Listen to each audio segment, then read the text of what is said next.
Welcome into week 10, the Footballguys DFS Show. We are going to run through the DraftKings slate, your cash game, your GPP plays. We're going to hopefully duplicate our effort of nailing Kyle Monangai last week, and we're recording late here, so that was another duplication of last week's effort. Last week was because I was trick-or-treating. This week is because Phil was partying. So we're ready for our DFS show for week 10. As always, joined with Devin Knotts, with Phil Alexander, and myself, Jeff Bell. Let's dive in here. Let's go through here. Games of the week. And Phil, what are you looking for? Games of the week this week.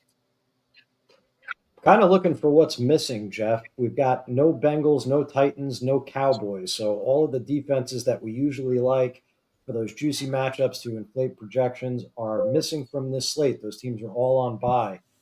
Our number one quarterback, Patrick Mahomes, is on bye. So is his top receiver, obviously, Rashee Rice. Two of our favorite running backs, Bijan Robinson and Jonathan Taylor, are squaring off Sunday morning in Berlin. So we've got this handful of games that are interesting, but none that I would consider to be must-stack games. So this is a slate, at least we're in tournaments. I'm going to be looking to differentiate a little bit more through roster construction rather than focusing on any one specific game environment. But the games that we're targeting, I guess I'd have to say Ravens at Vikings with a 48.5-point total looks pretty good. Obviously, Lamar Jackson back is the rising tide that lifts all boats there. And then J.J. McCarthy showed some signs of life last week, so maybe he could keep it interesting on the Minnesota side. We've got Patriots at Buccaneers, which to me, same 48.5-point total, but I think I like that one to shoot out the best of all of these, just because we've got the Buccaneers are well rested. Emeka Egbuka should be back to closer to full health. And the Patriots are playing some great football right now. Giants Bears. We saw how the Bears games, when there are two poor defenses on the field, could shoot out last week in that game against Cincinnati. That one's at 47.5. And while I'm not expecting a 49-42 ball game, that one could go pretty high. And then the highest total this week belongs to Rams at 49ers at 49.5. So I think it's those four that pretty clearly stand out. But I guess we'll see. Like I said, there's nothing here like what we had last week where Bears Bengals, kind of jumped off the page. We might have some weather in that the Bears Giants game, a chance of snow. It's gonna be cold. We gotta have some potential cold weather for, not that it's going to be on this slate, but the Monday night game with the Packers and the Eagles. It's that time of year. But Devin, we haven't gotten any Devin thoughts so far, and we've gone 3 minutes and 15 seconds, and that's just far, far too long. Devin, what are you thinking about? What's looking at the slate? What's plan of attack, or just anything? One, I'm mad at you guys that we're recording this late again. Two, FanDuel Cash, just like, I don't know, it continues to be the worst year of my DFS life. The last 3 weeks I've lost on one play. Last week it was the 4th and 17 pass to Rashee Rice at the end of the game, 29 yards to complete that pass. If they would have not gotten that 4th and 17, would have won. Instead I lost. So yeah, it's been a really rough year. I think the FanDuel Cash is, I'm telling people in my article every week, don't play it because it's turning into like 1v1s and 2v2s for the most part. So find different ways to play if you're going to have that much overlap. Just start thinking about whether it's small GPPs or large GPPs or other things, because like Kyle Monangai, for example, was 100% rostered. It's just like there were, I think, 4 or 5 players who were 90+% rostered in cash. So it's very difficult right now. And with that ringing endorsement, make sure to like and subscribe and do all those fun things. We're going to dive into our cash game plays. We're going to talk about DraftKings, though. So hopefully DraftKings is a little bit more playable than FanDuel. We like to start off with the quarterbacks on the cash game slate here. Devin, what are you looking for your cash game quarterback? Is this going to be Mac Jones looking to replicate his Thursday night performance earlier of the season against the Rams, or are you looking at something else for your cash game quarterback? Yeah, it's Jacoby Brissett at 4,600. He's thrown for 260 and 2 in each of his last 3 games. They have no resemblance of a run game, so I think at least they in Seattle has probably the second best run defense in football behind New England. So the only success pathway for Arizona is to throw the ball. So it's a pretty clear play for me, at least, to save up. I thought about going up to Josh Allen. You can certainly find a way to do so at 7,000. But my issue with Allen, and Jeff, you can probably describe this better than I can, but like in these blowout games, they're just running the ball. And, you don't get the Superman Josh Allen games in games that they're winning by 2+ touchdowns. Yeah, Miami is usually the team that he does some crazy statistical things against, but we're just seeing a lot of, we're kind of seeing it here Thursday night. We're recording here with this Broncos Raiders game going on. We're just seeing a lot of these games where the other side is not pushing the top side, basically. And if the Bills definitely have the potential to just blow the Dolphins out and have that game not be very competitive. And you're exactly right. They're perfectly fine relying on the run game. We did see James Cook on the injury report this week. He should be fine. He was practicing today. I do think if he misses, Ray Davis is an interesting option to go to there. But Phil, what are you looking at quarterback and cash games? I guess I got to keep my eye on the weather because I was going right back to Jackson Dart at 5,700. I know that last week we talked about Dart and we had some questions about if those rushing stats were going to be sticky enough for him to play in cash games. I think we got our answer. He did what he's done pretty much every week, running for another 50 yards and a touchdown. Also completed 73% of his passes. That was a career high, threw for 2 touchdowns. We're at the point now where the worst game of his career would be a 3.25x return on his current salary. I don't think we're going to get the worst game of his career this week because they're playing the Bears, and that defense just allowed Joe Flacco to hang 470 and 4 touchdowns on them. Chicago gets no pressure on the quarterback, and I think that Dart in those situations has proven that he's capable of making the defense pay. So as long as there's nothing too prohibitive about that weather, I think Dart is a pretty safe bet for a 20-point floor or something close to it. Let's look at running backs here. I'll go back to you again, Phil, for your running backs. What are you stacking up here this week, cash game running back? Yeah, I think it's pretty clearly Christian McCaffrey in the RB1 slot. Probably don't need to spend too much time telling the folks out there that it's a good idea to play Christian McCaffrey, but this week where there's fewer slate breakers at running back, I think it makes sense.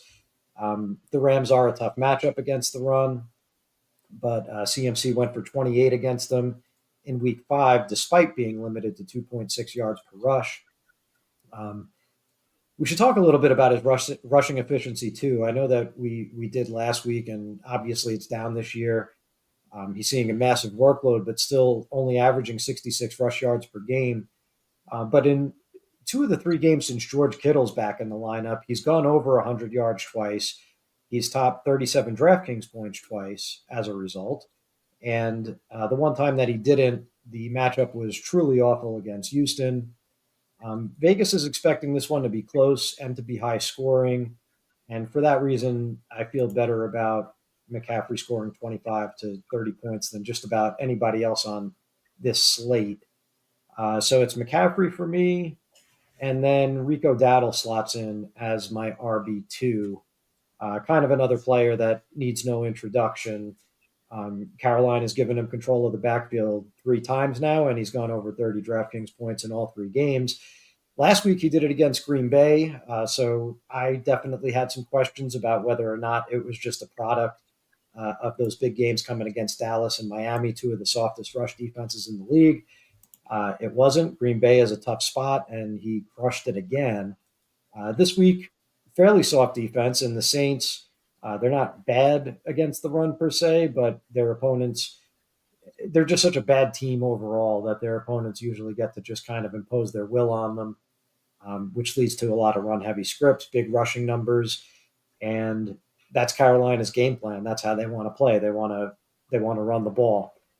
I don't think Tyler Shuck is capable of knocking them off that plan. Dowdle at 6,300, getting 20 plus touches looks good. The only other guy I'd consider is Devon Achane at 7,400. There are lineups where you could kind of play the mid range at wide receiver this week, and instead of going up to a very expensive wide receiver like I want to do, you could come down to Achane. We know Buffalo is easier to run on than to pass, and Achane's specialty is breaking big plays. The Bills have allowed 34 carries of 10 plus yards. That's behind only the Giants, Dolphins, Cowboys, and Bengals, who are just the dregs of the league when it comes to run D. So we'll talk about it, I guess, when we get to receivers. I think that Achane's viable, but I would go with CMC and Dowdle. What do you have, Devin? Yeah, I mean, the two that I think everyone is going to play is Dowdle and McCaffrey. I think that's pretty clear. If you're playing a third, I wouldn't go Achane. I would, if you wanted a running back in that price tag, I'd take James Cook over him just because of the touchdown upside. But Travis Etienne at 5,700. I know the matchup's not great against Houston, but 22 carries last week, which was encouraging. I don't know how Jacksonville is going to continue to move the ball. It looks like Brian Thomas is out. We know Travis Hunter's out. So it seems like Etienne is probably the guy that's going to get a lot of that volume. He caught 5 passes last week. So I think he's at least an intriguing guy in a difficult matchup that I would be looking towards. Devin, you're our resident Browns fan. Quinshon Judkins, is he back, ready to go? Is he going to miss this game? Because I know there has been some times where he's been game script out of this. I can't imagine the Jets game scripting Quinshon Judkins out of the game. And I would have to imagine that there's a lot of volume here potentially for Judkins in a Jets matchup that might not see a lot of points, but he definitely, with the Jets traded everybody on their team. Quinnen Williams no longer in the middle of that defense. Feels like a good Quinshon Judkins spot. It does on paper. I just have some concerns because since the Minnesota game where he looked awesome, he hasn't looked that great. He scored the 2 touchdowns against Miami, but if you take out 146-yard run in that game, he's averaging 2.0 yards per carry over his last 3 games.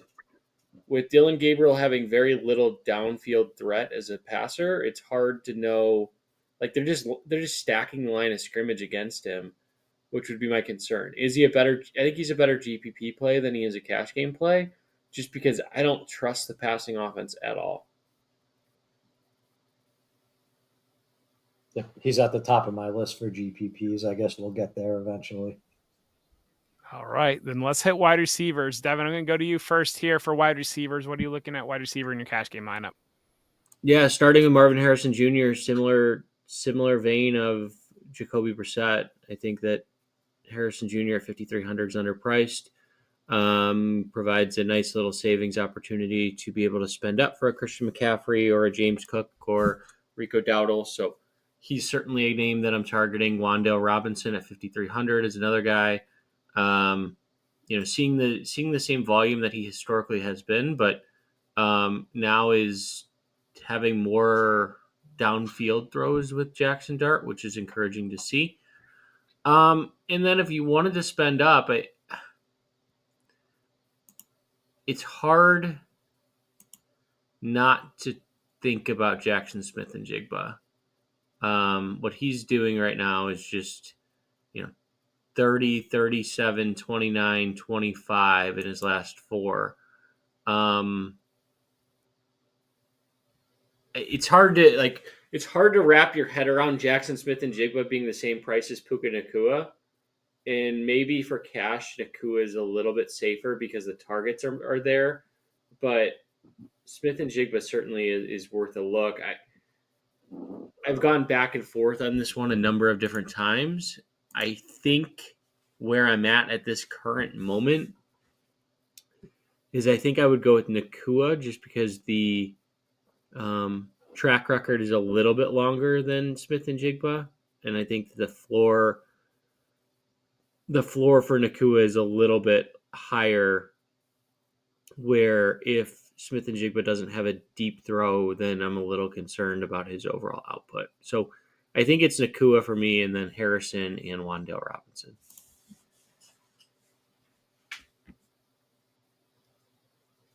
Yeah, I've got a lot of the same names. Personally, I'm going with Smith and Jigba over Puka Nakua. Devin mentioned it, the role, the efficiency, the consistency. I mean, it's been unreal. And just to put some numbers to it, leads the league in target share at 36%. He accounts for something like 50% of Seattle's receiving yards every week. 4.6 yards per route run, which is like in the outer rungs of the solar system for a guy with his volume. Like that's usually reserved for guys that have had like 10 targets by this time of year. So that's my concern, right? Is that sustainable? No one stopped it yet. I'm kind of playing that game where it's like, show me you could stop it, and we'll go from there. I mean, it's just every week 20 plus. It's working, so I feel pretty good about it. I do like Wan'Dale Robinson to an extent. I mean, I'm not hyper confident, but I am playing him. I mean, he was back to double digit targets last week. He's miscast as a wide receiver one for sure, but he does have that role for the Giants. One thing I'll say is that the matchup helps a lot. Over the last 5 weeks, the Bears have allowed 12 fantasy points over expectation to slot wide receivers. That's the second highest rate in the league over that span. So for cash, he should at least be heavily targeted enough in a good matchup. I like the fact that it pairs with Jackson Dart, who I'm playing at quarterback, just to give my cash lineup a little bit of upside. Currently, I am flexing Marvin Harrison, who is too cheap, as Devin mentioned. And my wide receiver 3 is going to be dependent on if Kayshon Boutte fails to return to practice. So he was out yesterday and today. He has a strained hamstring.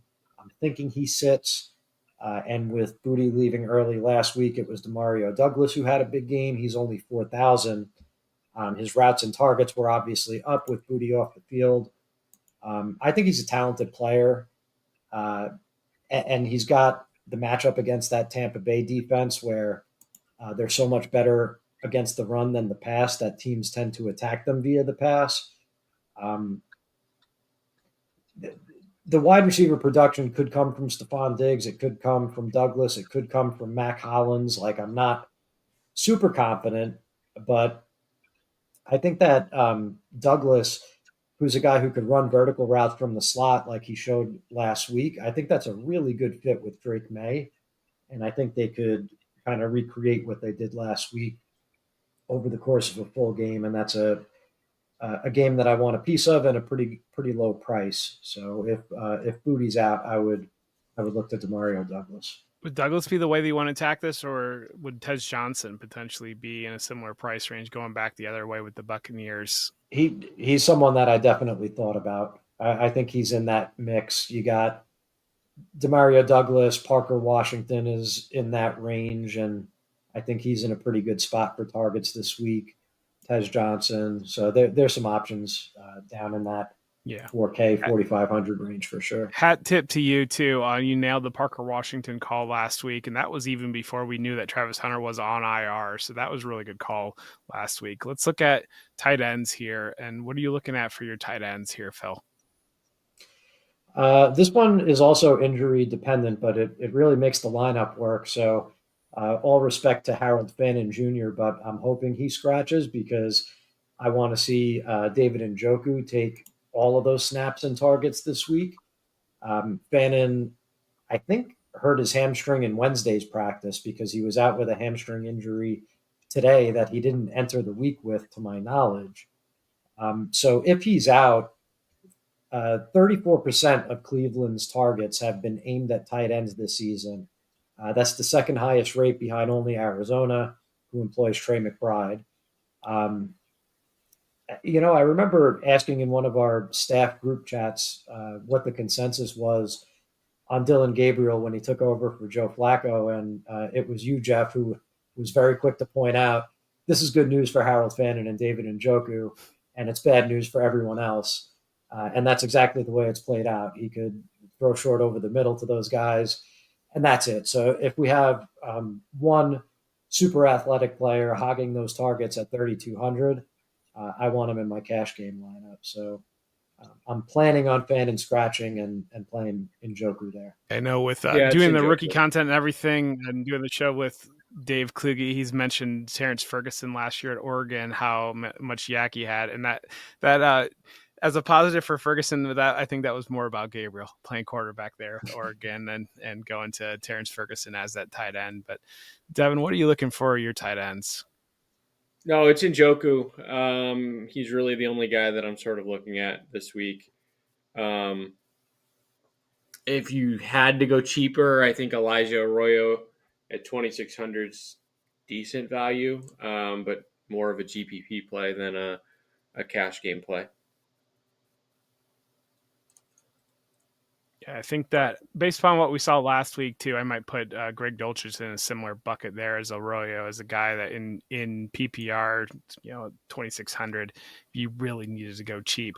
Let's look at our GPP plays, and we get to open up the board. We get to run through GPPs.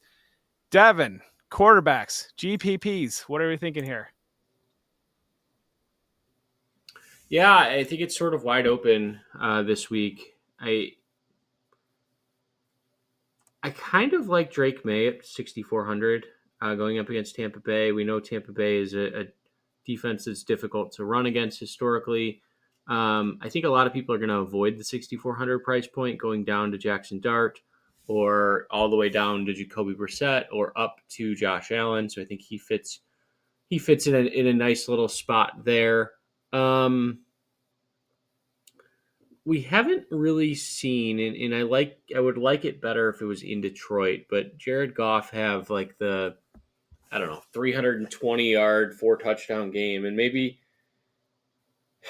it would be better if Marcus Mariota wasn't playing, but this offense just seems a little out of sorts. It's a nice little stacking opportunity, certainly with, you could look at Amon-Ra St. Brown or Jameson Williams or these other guys, but 5,900 is a decent price point there. And then the last name that I will throw out there, keep going. Not going to do it. Trevor Lawrence. No, it's worse. I have a feeling I might name him in a second. Davis Mills against Jacksonville. Yep, that was him. It's ugly. Yeah, it is ugly, but he's on my list too. If that was your last play, and I'll go ahead and make the case for him. So, 4,500 Davis Mills over the last 5 weeks. Jacksonville is allowing 6 fantasy points more than expected when adjusted for strength of schedule to opposing quarterbacks. The only team that trails over that span is the Dallas Cowboys, who we've been attacking, and the field has been attacking all year. Now, Davis Mills' claim to fame is that his neck looks like a mozzarella stick. It's not anything that he's done for fantasy football, but I think it's safe to say that he's a competent backup. He's had a handful of 300-plus yard passing days with multiple touchdowns since he's been in the league. I do think he'll pepper Nico Collins in a good matchup, which should lead to good things. And there's this outside chance, and this is just a story I'm telling myself, that maybe going to the backup quarterback is what the Houston coaching staff needs to finally get their young, talented receivers on the field a little bit more, since they're more familiar, at least in theory, with Mills from practice. which might add a little bit more upside, a little bit more juice to that offense. So glad that Devin, who's a sharp dude when it comes to this stuff, is on the same wavelength, because I was a little bit scared to even come forward with my Davis Mills appreciation. Um, I guess going back onto the board a little bit, Caleb Williams at 6,000. It's early to me, but it looks like he's going to have like middling ownership, like maybe something in the 5 to 7% range at quarterback. The Giants are a great matchup and a better matchup for the Bears running game, which is interesting in GPPs as well. But over the last 3 games, they've allowed 34% more fantasy points to quarterbacks than league average to Mac Jones, Jalen Hurts, and Bo Nix. The Giants play man coverage at the second highest rate in the league, and their best cornerback, Paulson Adebo, still isn't practicing. So I think the Bears receivers look good in this one. And shout out to our pal John Lee, who wanted to be with us today, but he couldn't. Phil, you froze. Sorry, am I back? You're back. Am I I back? think you're back. You're back. Okay, sorry. Yeah, I was just saying that the Bears wide receivers look good in this matchup against the Giants, and like John Lee used to say, John wanted to come on tonight, by the way, but we ran a little bit too late for him in recording, so maybe he'll be back in a couple of weeks. I think he's going to be out of town for a while, but he likes to say that our wide receiver exposure should inform our quarterback exposure. And I'm going to be playing some Bears wide receivers this week, so that makes Caleb Williams look pretty good to me. And then real quick, Justin Fields at 5,200, even though I'm not sure at this point that he's even the starting quarterback on the Jets. Aaron Glenn continues to play this game where I guess he is really racking up some tremendous competitive advantage by swearing to secrecy on his quarterback. I'm sure the Browns are shaking in their boots at this Justin Fields or Tyrod Taylor mystery. But anytime that Fields is on the slate and he's projected for low ownership, I think he's in play. Let's say the odds that he gets benched are the same as his odds of scoring 30. I think that's fine, but I think the odds of either of those things happening is greater than 2%, which is his projected ownership right now. So Fields is a tournament play this week and just about every week. We're going to talk about gross backup quarterbacks. I'm going to talk about Marcus Mariota going up against Detroit because we've seen some fantasy-ish production from Mariota in previous matchups. I think the Lions are really going to hang it on the Commanders here, and a lot of garbage time, a lot of gross stuff going on.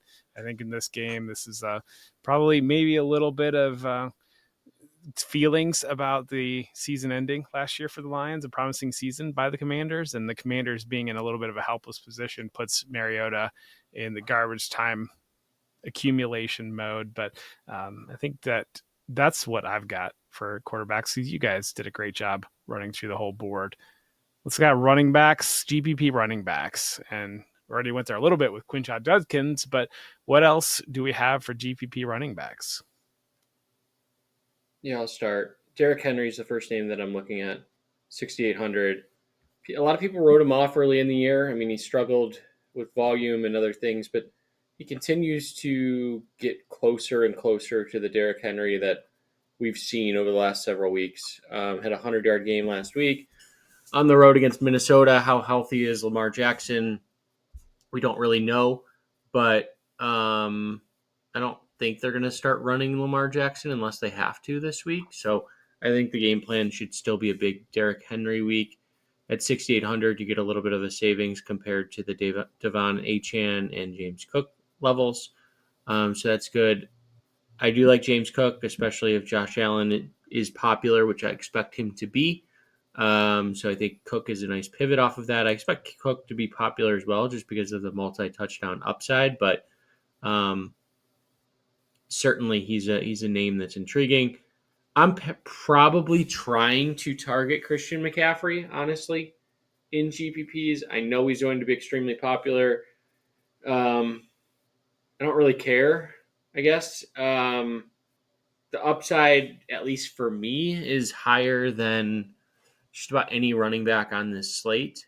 So if he does end up breaking a long run, which seems improbable at this point, but given that he's only averaging 3.5 yards a carry, the question you have to ask yourself is that just who Christian McCaffrey is as a running back? Is he a guy who is like bottom tier plotter, or is there going to be some regression and he's going to finish the year closer to 4.0 yards per carry? I tend to think that he's certainly not going to get back to his career average of like 4.4. Like that's just not going to. It's not who he is anymore. But I don't think he's also Nick Chubb level of washed when it comes to 3.5 yards per carry. Last name I'll throw out there, Kyron Williams, 6,600.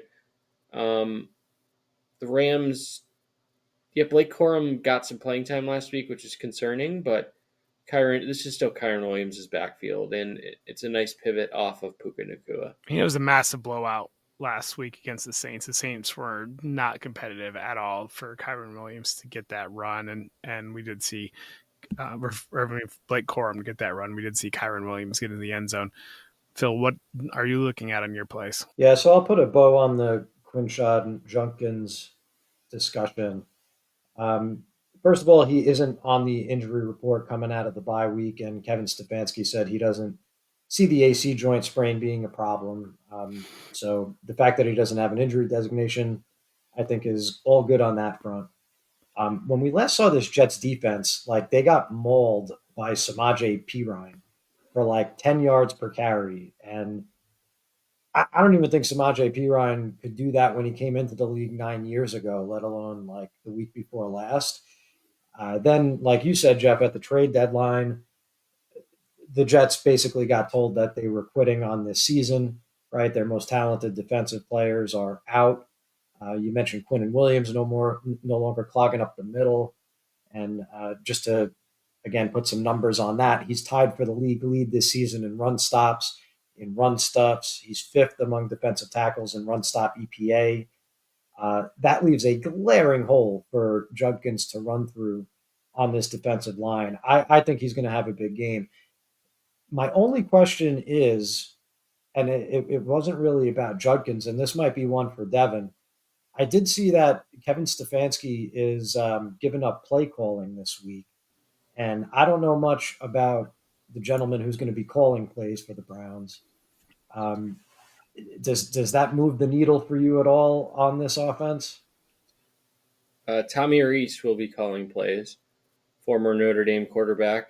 The last time we saw him, he was abysmal at Alabama, calling plays, and started a lacrosse player over Jalen Milroe. All right, that tells you a little bit about his decision making. But Kevin Stefanski is one of the worst play callers in football, so I don't think it's a downgrade. I mean, the whole staff needs to be fired. It's an abomination that this team calls themselves an NFL franchise. If it makes you feel any better, the head coach giving up play calling is usually the kiss of death. Well, it's the second time he's done it in 2 years. He did the exact same thing last year, and he kept his job. So it's just like Paul DePodesta left today, thank God, that they hired a baseball guy to come over and be the strategy officer for the Browns. Like the writing is clearly on the wall that they're firing everybody at the end of the season. It's just, it's failed. Everything about this Jimmy Haslam time period has failed. All right, so two train wrecks kind of headed right for each other in the Jets and the Browns, and I'm here for it with Quinshad Junkins. Derrick Henry was on my list for tournaments. I agree with Devin. I just really think that the Ravens are going to clobber the Vikings. I'm not sure that JJ McCarthy did enough last week for me to say that the Ravens, who are like desperate to reel off a bunch of wins, are not going to win big on the road as 3.5 point favorites. Vikings run defense also a little bit Jekyll and Hyde. We've seen Bijan Robinson, Kenneth Gainwell, Judkins, and Kamani Vidal put up huge games against them on the ground. It just also seems like the classic spot that I used to look for when betting on games, right? You have Minnesota coming in, riding high off an upset win over a division rival. Now they've got this non-division team coming in that really needs a win. Just really seems like a spot where they could out flat. And if you come out flat against Derrick Henry, um, chances are that's going to end in a long house call. So I agree there. I think Henry's in a good spot. And Jahmyr Gibbs is kind of like my Justin Fields of running backs. If he's on the slate and he's not going to be really high owned, I want to have more of him than the field. I think he'll land like in the 10%, 12%, 15% ownership range this week.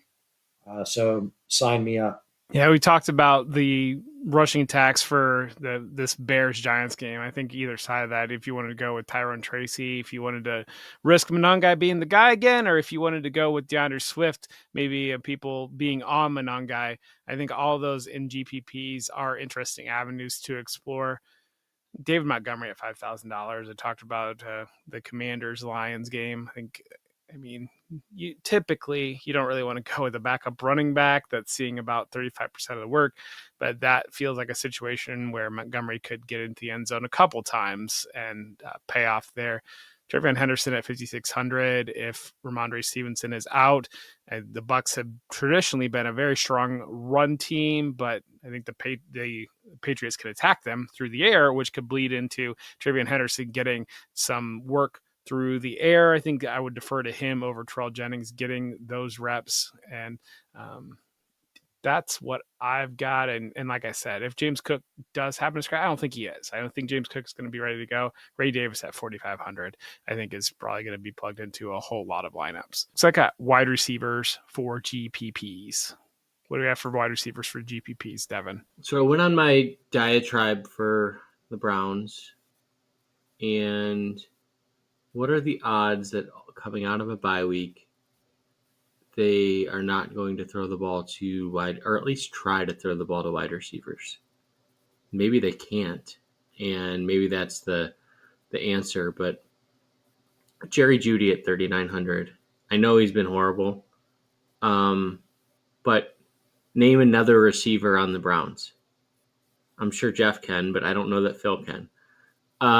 It just tells you. I would ask you to name a cornerback on the Jets now that Sauce Gardner's gone and Right. Michael Carter's gone. Right, exactly. So it's Gage Laverlet. Yeah, or Isaiah Bond, right? It's like these aren't guys that you have any level of confidence in. And 3,900, if I look at like the other players in that sub 4K range, you have Olamide Zaccheaus. Jeudy should be a far better player than that. Demario Douglas, like same thing. The ceiling for Jeudy is high. He could certainly put up a 0, and you have to be prepared for that. But I just think that if I'm the Jets, I'm going to say number one priority is stop the run. Number two priority is take away the tight end and make Dylan Gabriel beat us. And if he can, great. But like the game plan for an NFL team, that's a pretty easy task to do. And say, okay, 5'9" quarterback who has a noodle for an arm. If you can beat us, great. If not, fine. We talked about a lot of the other names that I like: Marvin Harrison, Puka Nacua. I do think Amon St. Brown is at least interesting. Like he's gone quietly under the radar all year. Not a lot of people are going to want to play him because he's in the same price tag as Smith and Jigba and Nacua, but certainly a game stack opportunity. Similar price tag for Justin Jefferson, although I'm not going there just yet. I think Baltimore's defense, like this was a defense that people targeted early on in the year because of all of the injuries. They're mostly healthy now, and I think that they're revolving back into that like defense that you really probably shouldn't target against. So that's probably not the way that I would be looking. Parker Washington 4,700 against Houston. We talked about the difficulty that Jacksonville will have running the ball against the good Houston defense. And who else are they going to throw to besides Parker Washington? So that's at least intriguing at 4,700. And then Garrett Wilson 6,100, I think, is an interesting stack with Justin Fields. Two Ohio kids going up against the Browns. I know that Justin Fields isn't from Ohio. Garrett Wilson's not either, but they played football at Ohio State. Justin Fields from Georgia and Garrett Wilson's from Texas, I believe. So yeah, but I think two Ohio State kids playing against the Browns, like it's at least, I don't know. The Browns are so bad that I think one of these teams, I don't think this game's close one way or another. I think one of these teams shows up, the other doesn't. It's just who is going to actually show up. I like Jalen Waddle at 6,400. He's been pretty reliable since Tyreek Hill went down. I think he has that one bad game that was in Cleveland with the bad weather. That's like his only really down game since Hill went down. And I expect his target count to be pretty elevated in this game because the Dolphins are 9.5-point dogs to the Bills. And Buffalo has had their moments this year, allowing big games to wide receiver ones. Zay Flowers, 143 and 1. Stephon Diggs, 10 for 146. Drake London, 10 for 151 and 1. Tet McMillan, 7 for 99. Touchdowns to Hill and Waddle from back in week 3 are in those game logs. So, with the combination of Waddle's talent and his target volume, I think he's good for like one real blow up spot per season. And I like this to be a potential spot for that. Really, in any game script, if it's a blowout, it'll be because of the added target volume with Miami trying to catch up. And if it's a surprise game, I think he'll have something to do with it. So, Waddle, I mentioned the Giants' weak cornerbacks and their willingness to play a lot of man coverage. That benefits Roma Dunze the most at 6,000. His splits against man and zone are very stark this season. He's way up there in yards per route run against man coverage. His two 100-plus yard games this season have come against man-heavy teams. It was the Lions in week 2 that play man at the 4th highest rate, and the Ravens in week 7 at the 5th highest.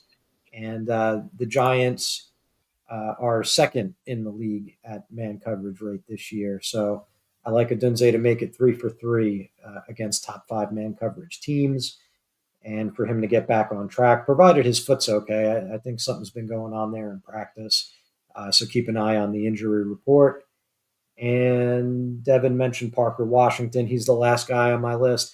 I do think that we got a little blessing with the Jacoby Myers trade at the deadline because I think Washington was on track to be pretty chalky. But now I'm not so sure since there's another viable target catching passes for Jacksonville. But I don't expect Myers to affect Washington much at all.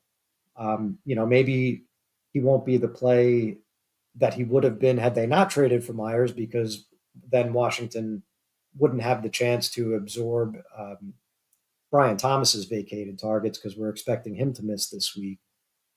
But Washington is going to be the slot guy. I think he's going to lead the team in snaps, routes, targets, receptions, and yards again out of the slot. That's the catbird seat in Liam Cohen's offense, with or without Jacoby Myers. And Washington's a nice little player, and he's one of the very few wide receivers on the planet who could actually say they have a good rapport with Trevor Lawrence. I think the only other one is probably like Christian Kirk.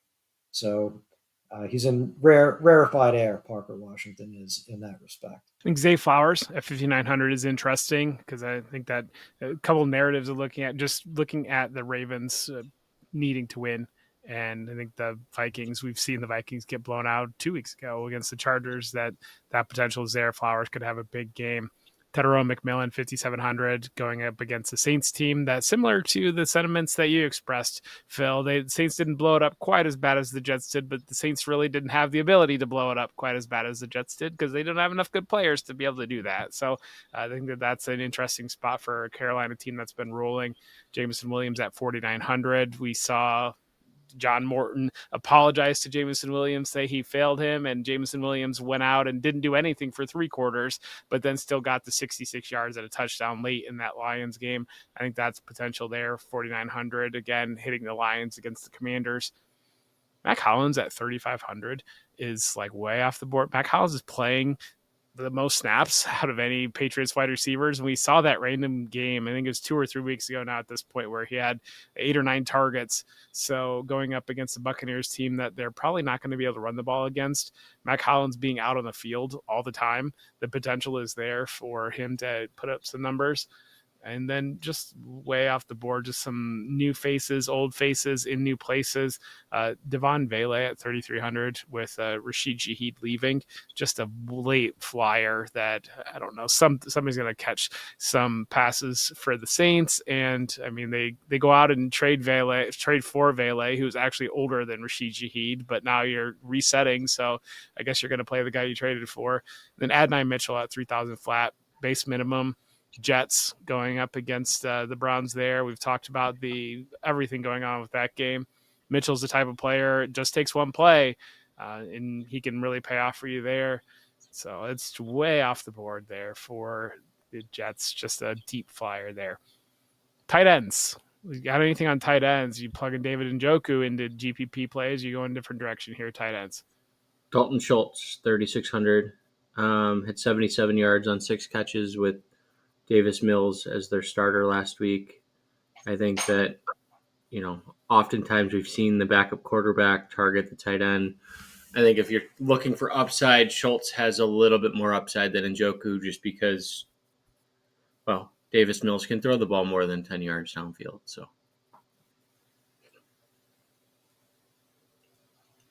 So interesting, Jeff, that you mentioned Shaheed. He leaves behind a 21% target share in New Orleans. Targets are going to consolidate there. I don't trust Devon Vele or Brandon Cooks to earn them. And I can't see too many more going to Chris Olave, because how many more could he actually get, right? He's already second in the league in targets, I think.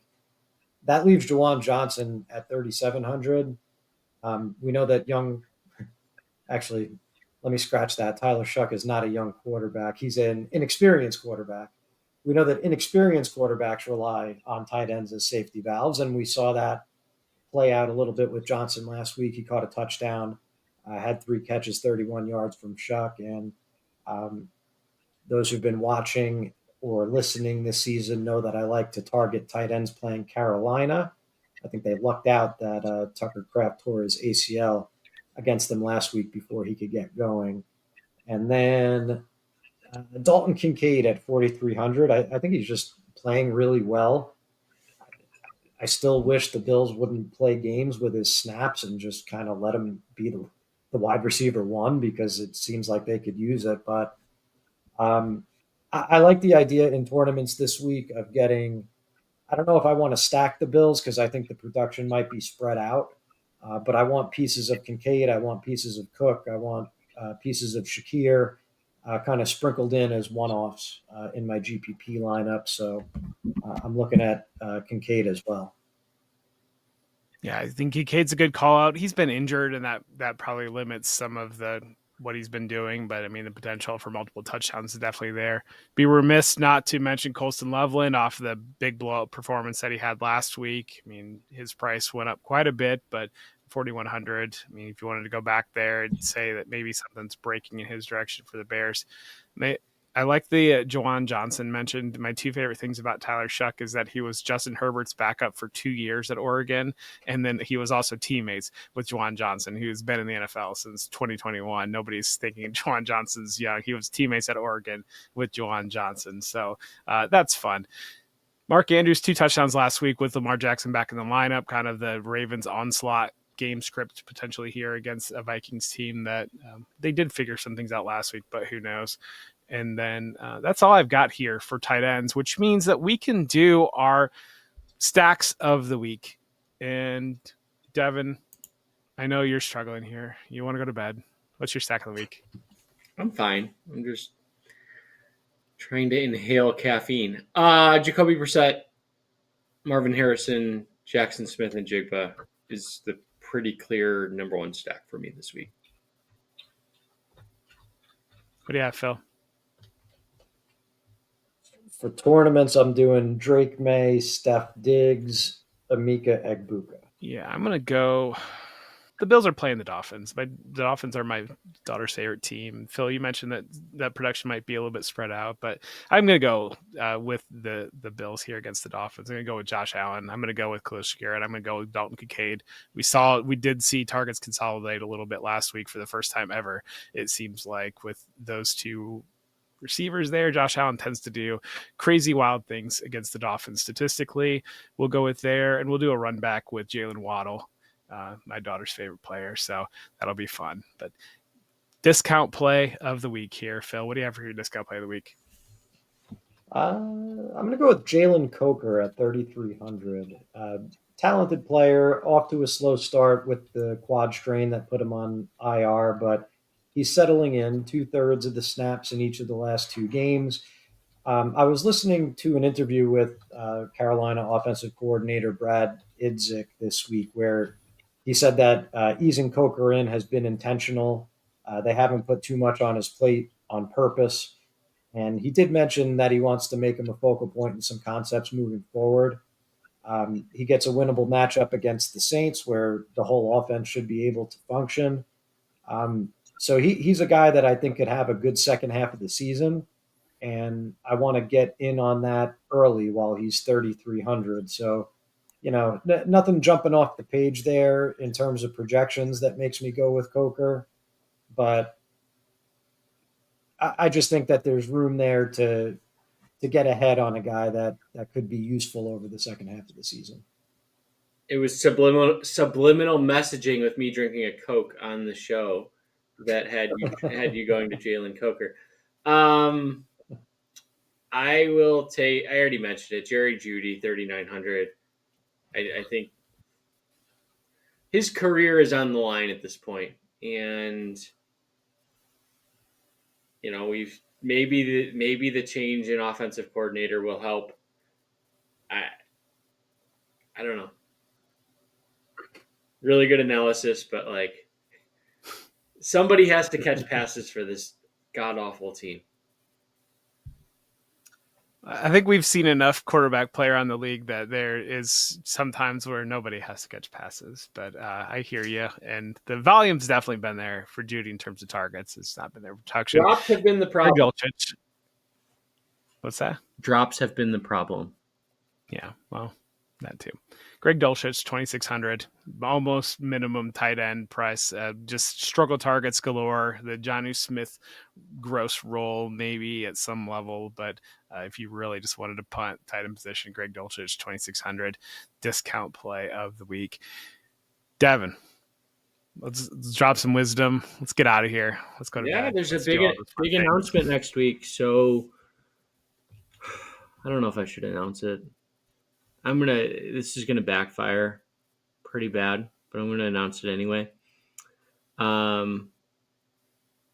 It's funny because my wife and I always are horrible at keeping secrets, and when I'm just gonna be horrible at keeping secrets here now. So like Christmas, we always tell her what we got each other before. Football Guys is releasing a single game lineup showdown builder next week.